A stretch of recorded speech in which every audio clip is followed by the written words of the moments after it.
അമ്മ പടി ഇറങ്ങി പോയത്? അതെ, എല്ലാം ശരിയാണ്. പക്ഷെ പറയുമ്പോ എല്ലാം പറയണം. അന്ന് അമ്മ ഇറങ്ങിപ്പോയതിന്റെ അന്ന് തൊട്ട് നിർത്തിയില്ലേ എല്ലാം. പിന്നെ താൻ കണ്ടിട്ടുണ്ടോ പെണ്ണുങ്ങളുമായിട്ടുള്ള ഇടപാട്? ഈ പറയണ സുഭദ്ര വർണ്ണ വഴിക്കെതിരെ പോലും ഞാൻ പോയിട്ടുണ്ടോ? ഉണ്ടോണോ? എന്താ തന്റെ നാക്കിറങ്ങിപ്പോയോ? നാക്കല്ല, ഈ ഉടൻ ഒന്നായിട്ട് അങ്ങ് പാതാളത്തിലേക്ക് ഇറങ്ങിപ്പോണേന്നാ ഇപ്പൊ എന്റെ പ്രാർത്ഥന.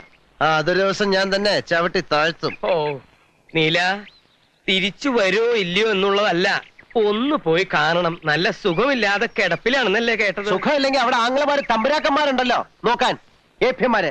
അവറ്റയുടെ മുഖം കാണുമ്പോ തുടങ്ങും എനിക്ക് പേര് വരില്ലെന്ന് അങ്ങോട്ട് അരിച്ചു കയറാൻ. അമ്പിനും ബില്ലിനും അടുക്കില്ല എന്ന് പറഞ്ഞ ഞാൻ എന്താ ചെയ്യാ? താനൊന്നും ചെയ്യണ്ട, പറയണത് അങ്ങോട്ട് കേട്ടാ മതി. എനിക്ക് കുറച്ച് കാശ് വേണമല്ലോ. ഇത്തിരി താമസം ഉണ്ടല്ലോ. മഷി ഉണങ്ങാൻ വടക്കേപ്പുറത്ത് വെയിലത്തിട്ടിരിക്കുക.